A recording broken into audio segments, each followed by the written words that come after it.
My beloved child, listen to this with the deepest silence within your heart. You are not defined by the voice of the world. You were not created by the gaze of the crowd. So you do not need to live trembling beneath their judgment.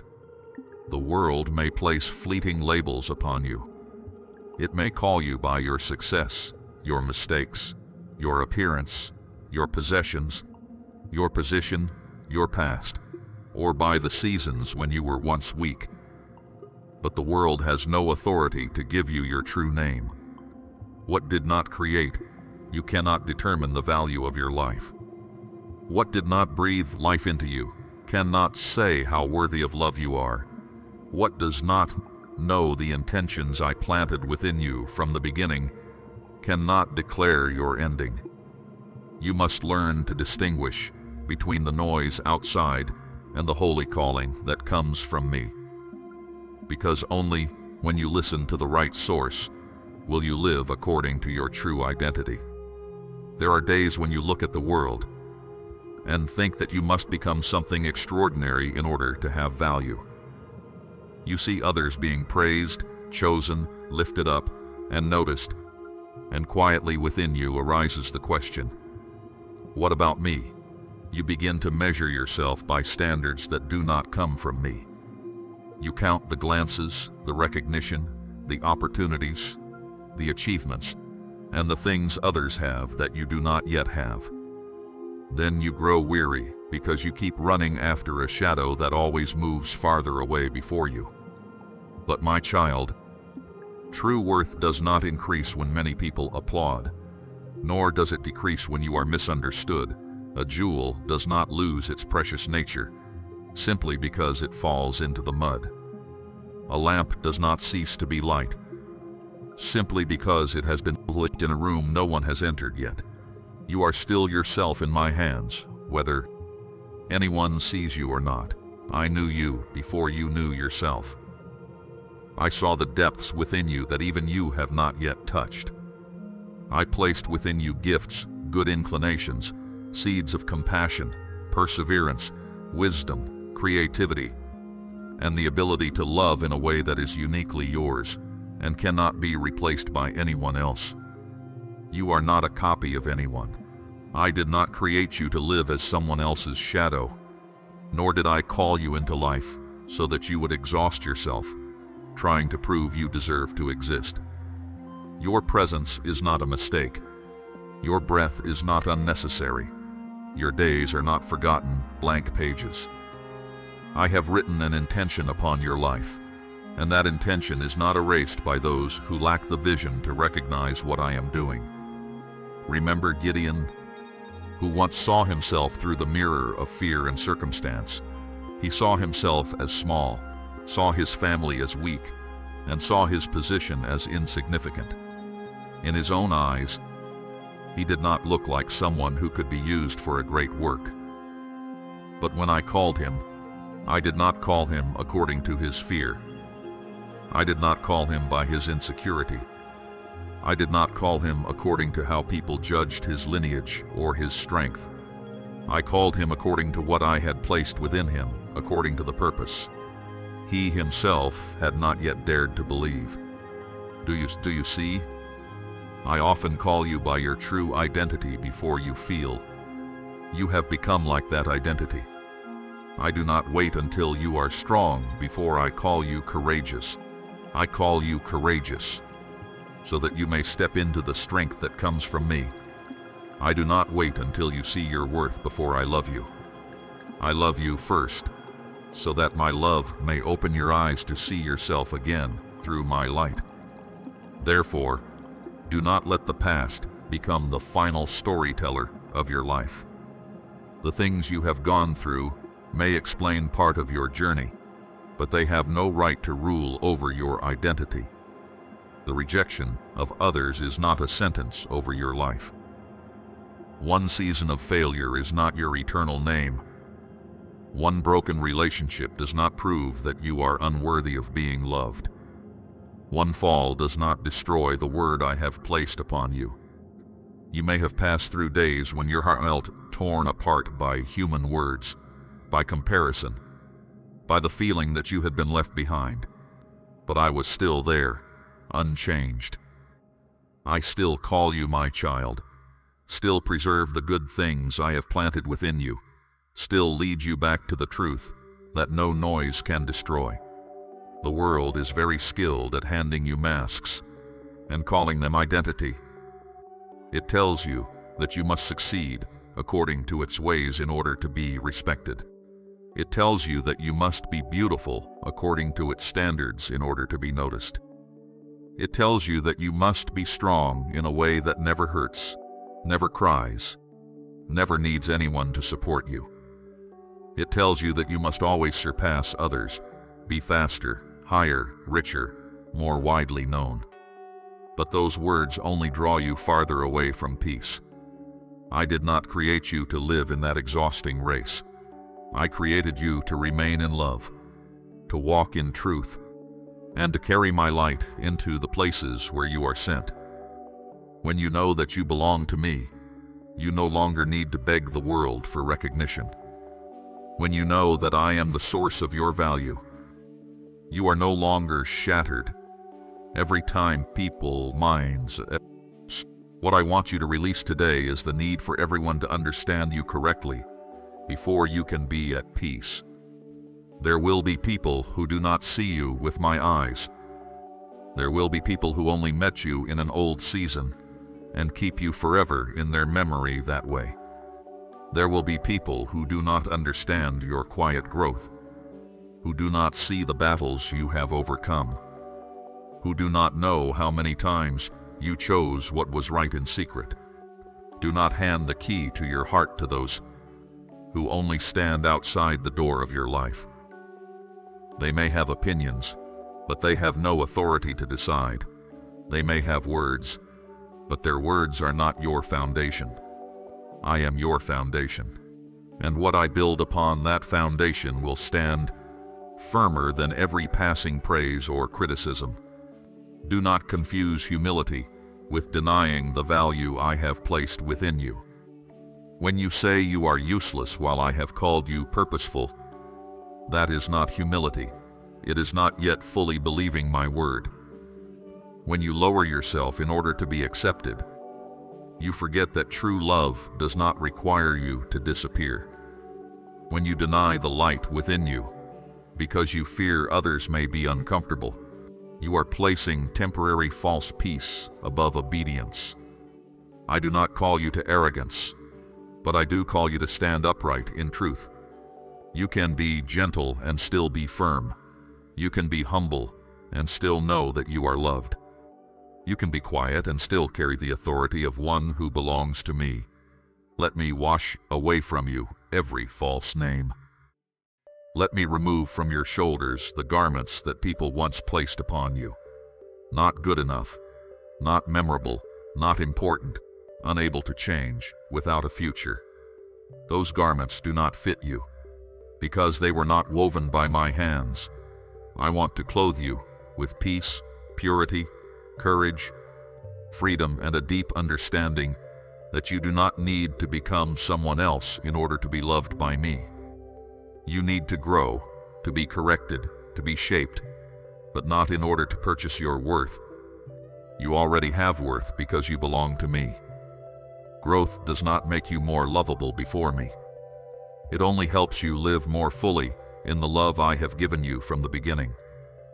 So, my child, step away from the distorted mirror of the world. Stop seeing yourself through comparison. Stop weighing your life by the achievements of others. Stop allowing old rejections to sit on the throne within your heart. Return to my voice. Hear me call you by your true name. You are loved, created with purpose, protected, sent, lifted up, and made new. When you live from that identity, praise will not make you proud. Criticism will not make you collapse. Delay will not make you despair. And loneliness will not make you forget to whom you belong. The world cannot give you what it did not create. Only I, the one who made you in love and keeps you by grace, have the right to say who you are. And I say to you today, You are mine, you are precious in my sight, and your life is still being led by me into a holy purpose that no voice can steal away. My beloved child, never underestimate the small acts of goodness you quietly sow each day. Do not think that only great deeds, seen by many and affirmed by applause, have value before me. In my kingdom, there are things that seem very small in the eyes of the world, but echo far into eternity.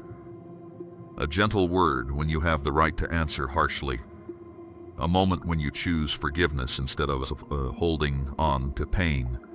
A quiet hand that supports someone who is weak. A faithfulness no one praises, a prayer no one hears except me. All of these are remembered. No drop of love you give in my name falls in vain. No light, even as small as a lamp in the deep night, escapes my sight. You often measure value by immediate results. You want to know whether what you do changes anyone, whether what you say is received, whether your sacrifice is acknowledged. But I see deeper than what you can see. I see the seed within your action. I see the future fields being prepared from what you think is very ordinary today. Sometimes a word you speak with gentleness has kept someone from collapsing on a day when they were almost ready to give up. Sometimes your act of kindness has reminded someone that goodness still exists in this world. Sometimes your wise silence has kept an argument from igniting into deeper wounds. These things may never be told before a crowd, but before me, they carry holy weight.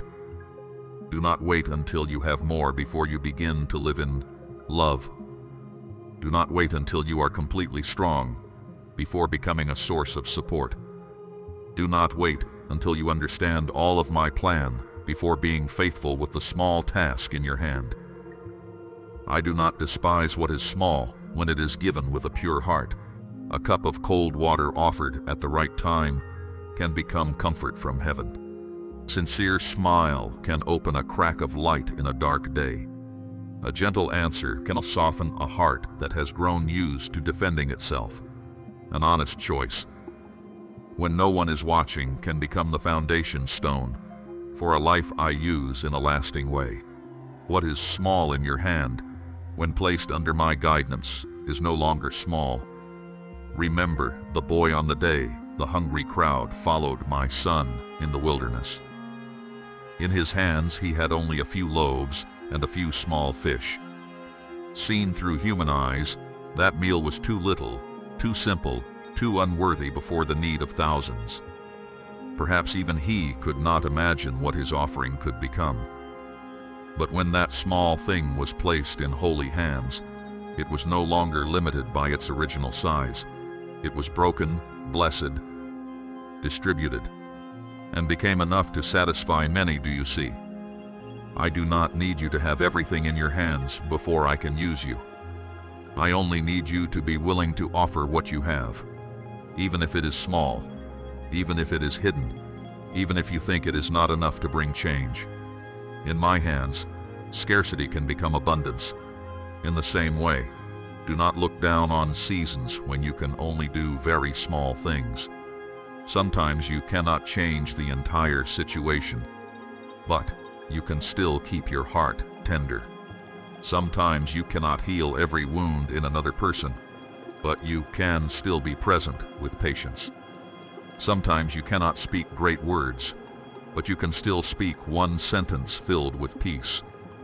Sometimes you cannot walk very far, but you can still be faithful to the next step. I do not require you to become a mountain before you learn to be a seed. I do not require you to shine like the sun before you are willing to be a candle in a dark room. What I seek is not display, but faithfulness. There are people who represent me not through a pulpit, not through a prominent title, not through works that amaze many, but through the way they live in ordinary life. They represent me when they do not repay evil with evil. They represent me when they choose honesty in places filled with deceit. They represent me when they care for someone who has been forgotten. when they listen to the person no one wants to hear, when they keep a small promise, when they work with sincerity, even though no one thanks them. You also are my messenger in the places where you live, work, meet others, and pass through. That name is not given so that you may be proud, but so that you may remember that your life carries a spiritual fragrance when you belong to me. Therefore, be careful with the way you speak, the way you look at others, the way you respond when you are misunderstood, and the way you behave when no one is checking. These things are writing a living letter about me before the world. Some people will not read sacred words in books, but they will read your patience. Some people will not listen to a sermon, but they will hear the way you forgive. Some people will not enter a place of worship, but they will encounter a ray of my light through the kindness you show them. Do not take that lightly. A life placed in my hands can become a quiet bridge that brings others closer to life. I know there are times when you grow tired of doing good without seeing results. You wonder whether your patience matters, whether your silence is being mistaken for weakness, whether your kindness is being taken advantage of. My child, I do not call you to live kindly, so that you become someone without boundaries.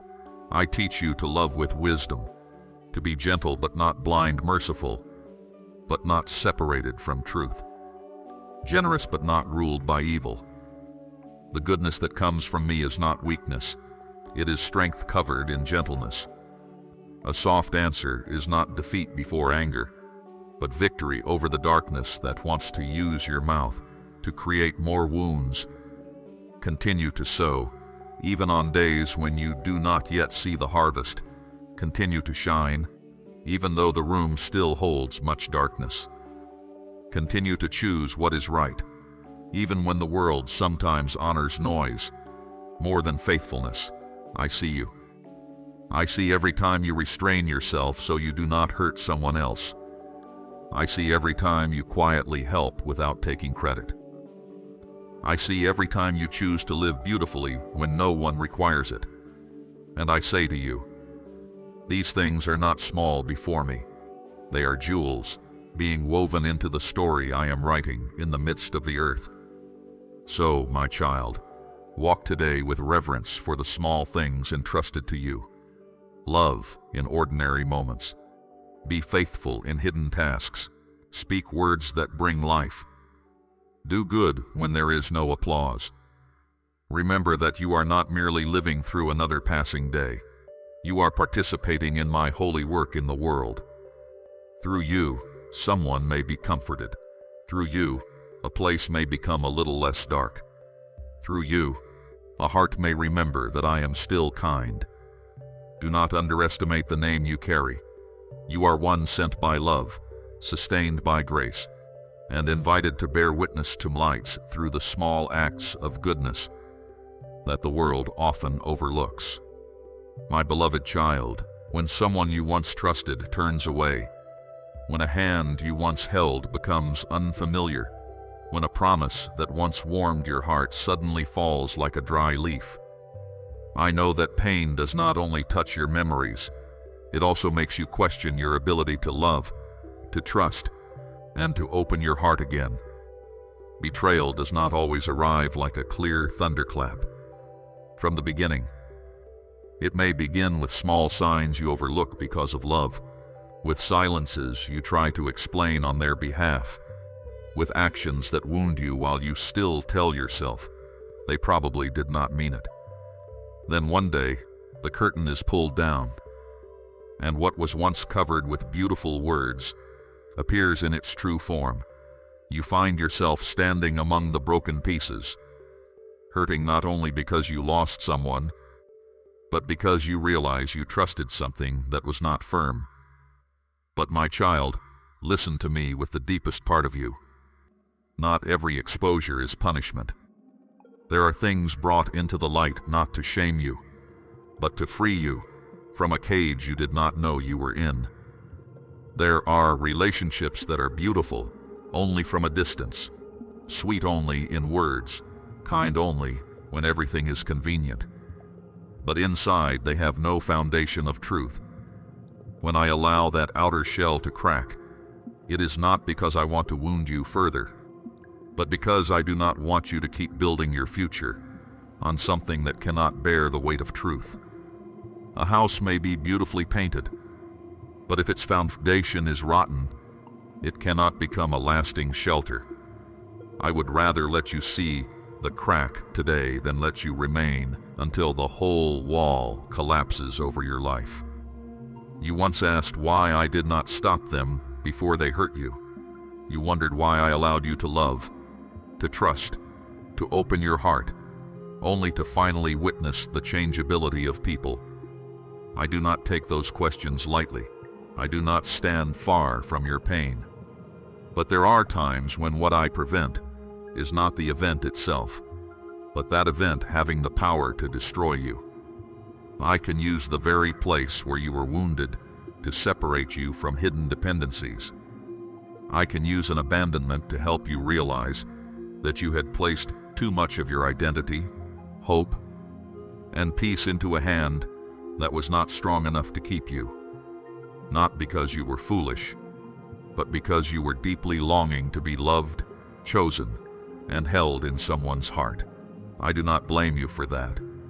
I only want to bring you back to the love that does not change, where you do not need to beg to be kept. Betrayal can feel like fire, and that fire hurts as it burns through old ties. But fire in my hands does not only consume, it also refines. It burns away the illusions you once called hope. It melts the dependence you once mistook for connection. It reveals the difference between those truly sent by me and those who only remain as long as they receive what they want from you. When everything is convenient, many people can speak words of loyalty. But when truth requires them to live according to love, when sacrifice must be proven through action, when light touches hidden motives, then true nature is revealed. Do not hate that exposure. Even though it hurts, it is saving you from continuing to give your heart to what only knows how to take and does not know how to protect. Remember David during the years when Saul pursued him. David once served in the palace, once played the harp to soothe the king's unrest, once fought for the people, once behaved with respect. But jealousy in Saul's heart turned what had once been close into a dangerous place. Seen from the outside, David lost his position, his stability, and the feeling of being accepted in the palace. But in what I allowed, he was brought out of a place that could no longer contain what I had anointed upon his life. The cave and the wilderness seemed like places of rejection, yet they became the school of maturity, where I forged in him humility, patience, leadership, and a heart that did not allow bitterness to rule. Do you see? Sometimes, what looks like being pushed out of a door is actually the way I lead you out of an environment that is no longer safe for your calling. Therefore, do not be quick to call this loss the end of your life. It may be the pruning of mercy. It may be my hand removing from you what cannot go with you into a new season. There are people permitted to walk with you, only for a certain distance, not because you are unworthy of lasting love, but because they were not made to carry what I am about to entrust to you. There are bonds that can only exist when you make yourself smaller, when you stay silent before what is wrong, when you continuously give without being valued, when you must exchange your peace in order to keep their presence. Such a thing cannot remain forever in my light. If it breaks when truth appears, then you have not lost a foundation. You have only lost an illusion. I know that after betrayal, you may easily want to close yourself off. You may promise yourself that you will never trust anyone again. Never let anyone come close again. Never offer your tenderness again. But my child, do not let the actions of others turn your heart into dry ground. I did not free you from one prison so that you would build another for yourself with suspicion.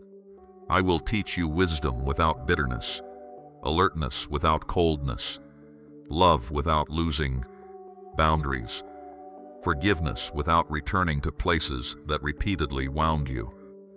True healing does not make you naive as before, but neither does it turn you into stone. It makes you clearer, deeper, and closer to me. Let me enter that place of betrayal. Do not bring me only the part you understand. Bring me also the part that is still angry, the part that still regrets, the part that still asks why. I am not afraid of the truth within you. I will not condemn you because you are hurting. I will sit with you in the brokenness and gather every piece you thought could no longer be used. I will show you which pieces need healing, which pieces must be released, and which pieces will become evidence of maturity. You do not need to turn pain into meaning by yourself. Give it to me, and I will do what your strength cannot do. Turn the place that was once a wound into a source of wisdom. Turn the place that was once loss into a way out. Turn the place that was once brokenness into proof that I still hold you. Then you will realize that the one who left did not take your future with them. Lies cannot erase what I have spoken over your life. Betrayal does not make you less valuable. It only reveals that some people do not know how to treasure what I have placed within you. Do not ask for what was not truthful enough to return, simply because you fear the empty space. That emptiness is not eternal barrenness. It is the room I am preparing to fill with new peace, more fitting companions, firmer maturity, and a deeper closeness between you and me. So rise, not as one who has never been wounded, but as one whom I have lifted from the very place where you thought you would collapse. Let betrayal become a refining fire, not a chain that imprisons you. Let loss become a door of liberation, not a sentence over your heart. Let me teach you to distinguish what is beautiful on the outside from what is true on the inside, to distinguish sweet promises from the fruit of faithfulness, to distinguish clinging from love blessed by me. You have not been abandoned. You are being set apart. You have not been brought low. You are being prepared. You have not lost what is lasting. You have only been freed from what could not walk with you into the glorious season I have prepared. Perhaps you asked me to hold on to something that I knew would slow your steps. Perhaps you cried over a door that closed, while I knew that if it remained open any longer, you would drift farther from the path I had prepared. Perhaps you saw an ending as a pain too great to bear, but in my sight it was the beginning of freedom. You do not always recognize mercy when it comes in the form of change. You often recognize it later, when your heart has grown calm, when your eyes have become clear, when you look back and understand that if I had not intervened, you would have continued living in something that was no longer meant for you. I love you too much to let you sleep peacefully in what is wearing you down. I love you too much to let you call chains peace, simply because they are familiar. Let me teach you to stand firm in the days when everything is no longer the same. Do not cling to the noise of fear. Do not listen to the whispers that say you have lost everything. When I am purifying, you may lose a few outer layers, a few dependencies, a few illusions, a few paths you chose for yourself. But you do not lose me, and when you still have me, you still have the source from which to begin again. Let what needs to leave in my hands. Let what needs to be exposed come into the light. Let what is out of order be set right again. Resistance will only make you more weary, but surrender will open breathing space for grace to move. You do not need to understand the whole process in order to trust the one who is leading you. The potter does not hate the vessel when he places it back on the wheel. He only knows that the old shape is not enough for a better purpose. The gardener does not hate the branch when he prunes it. He only wants it to bear more fruit in the next season. In the same way, I am not against you when I correct you. I am standing on the side of life within you. I am protecting your future from things you cannot yet see as dangerous today. I am preparing you for deeper maturity, truer peace, and a life that is not only beautiful on the outside, but firm from within. Therefore, my child, look at the shaking with new eyes. Believe that there is love in the clearing, preparation in the waiting, and an invitation in the discomfort to step out of what is old. What is ending does not mean that you are ending. What is leaving does not mean that I am leaving. What is changing does not mean that the promise has been canceled. I am still your father, still the one who keeps you, still the wise hand writing what you cannot yet read in full. Let me purify. Let me prepare. Let me rebuild. Then you will see that today's shaking is not a sign of abandonment, but a bell announcing that a new season, purer and closer to my purpose, is beginning within you.